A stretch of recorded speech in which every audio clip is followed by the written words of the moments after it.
Hi guys, maaga nga pala kami pumunta ng NAIA dahil maaga yung flight namin. Dahil mahirap na kapag naiwanan kami ng eroplano, no? Dahil yung flight namin pa Boracay is 8 AM. Actually guys, first time ko lang makakasakay ng eroplano, saka first time ko rin bubuta ng Boracay. Yes, totoo yan guys, first time ko lang makakasakay ng eroplano, saka first time ko lang din magka-travel. Kaya super excited ako na kinakabahan. Kaya yung boarding na kami, ayan, nagpila na kami dito para makapasok na kami. Kunyari masaya lang yan pero kinakabahan na ako niyan, swear. Dahil mga pinapanood ko lang talaga sa mga movie yung mga eroplano. Tapos kung ano-ano yung mga pinag-iisip ko, Diyos ko Lord. Pero syempre, diba, kailangan natin maging think positive palagi. Kaya magandang memories talaga sa akin to. Kaya nag-mini vlog ako ng todo. Dahil maya-maya guys, paalis na kami dito. Kaya sana naman talaga hindi magkabere itong eroplano na to, no? Kaya papakita ko sa inyo guys kung anong itsura ng mukha ko dito. Let's go!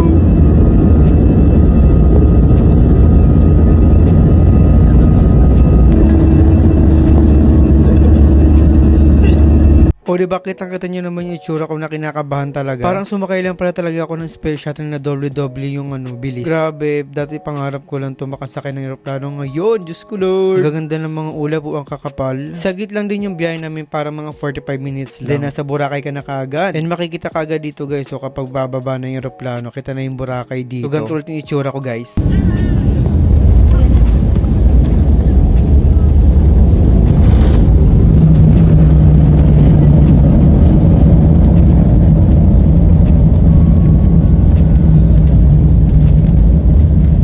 So, bilisan natin yung transition guys. Ayan, nakababa na tayo at nasa Boracay na tayo. Touchdown guys. Katiklan, Boracay.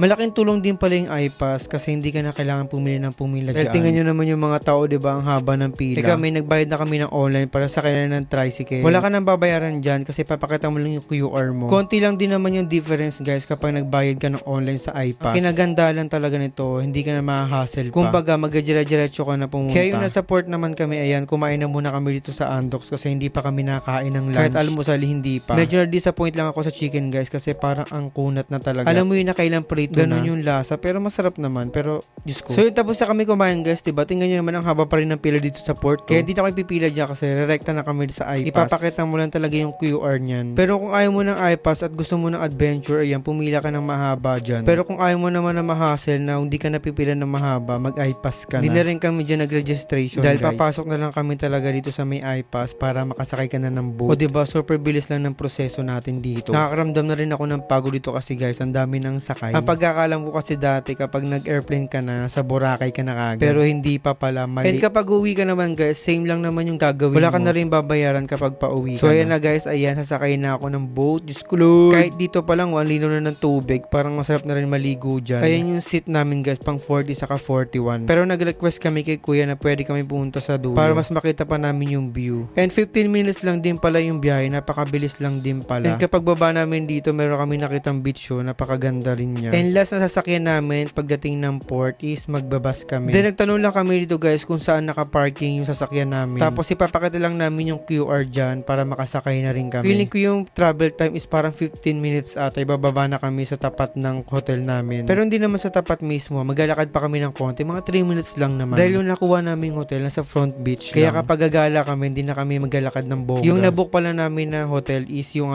Golden Phoenix. Yun nga lang, sa sobrang aga namin pagpunta dito, hindi kami pinayagan mag-early check-in. Dahil 3 PM pa talaga. So malayo-layo pa talaga yung hintay namin na waiting time. Pero pinayagan kami na pumasok na at gumala-gala muna kahit papano para malibang naman kami. Grabe, super pagod. Tingnan nyo naman yung mukha ko. Kaya naman yun, nakapag-check-in na kami, ayan, pumasok na kami sa room namin. Hindi na rin kami dito guys magpapahinga kasi susulitin namin tong araw na to. Nauna pala kami sa mga kasama namin kasi iba yung flight nila mamaya pang hapon. Kaya gagala-gala muna kami dito para naman masulit namin, diba? Kaya kinagandaan pa nito guys, meron siyang swimming pool. Anytime pwede ka maligo dyan kapag sawa ka na sa beach. Dead mo na talaga mangitim. Tingnan nyo naman sa sobrang ganda ng Boracay, diba? Pinong-pino pa yung sand. Saka ang linaw talaga, no? Kaya kung ano yung nakikita mo sa social media, ayun talaga siya. Saka maganda dito guys sa Station 3 kasi walang ganong tao. Saka super lawak niya. O siya guys, hanggang dito lang muna yung mini vlog natin. Wait nyo guys yung day 1.